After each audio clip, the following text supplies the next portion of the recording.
फकीर बैठा सी और किसी ने आखिया बाबा जी मैं बड़ियां दुआवां कीतियां ने जियारत नहीं हुई, जियारत करा दियो।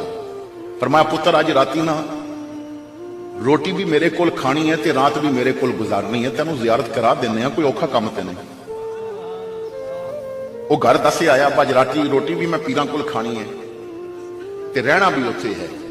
ते पीर अपने घर गए ते अपनी जौजा नूं आखिया बा एक बंदे दा सालन अलग पका ते शोरबा ज्यादा रखनी ते मर्च जितनी पा सकती है इतनी पा।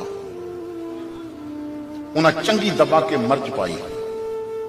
इशा की नमाज पढ़ा के ना ते पीर साहब ने उन्होंने कमरे च बंद कर दिता, जिहदी खिड़की भी कोई आई, ते रोटी उहदे सामने रखी ते सालन प्लेट भरी हुई शोरबे दी और पानी नाल नहीं रखिया। क्या पुत्र इस सारा सालन खत्म करना ते फिर सो जा, अज जियारत हो जाएगी।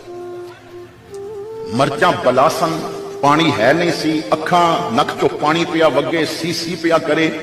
खैर वो जियारत की शर्त सी बस सारा खाना है ते तां ही होवेगी।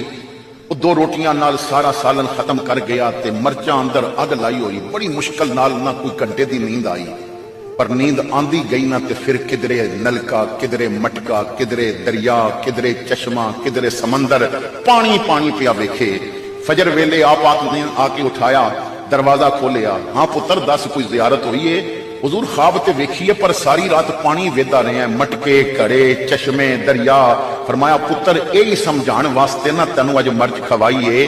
अज अंदर मर्च लगी सी ना ते सारी रात पानी वेदा रहे हैं। अंदर नबी दे इश्क दी अग बाल तू सारी रात मुहम्मद दी जियारत कर।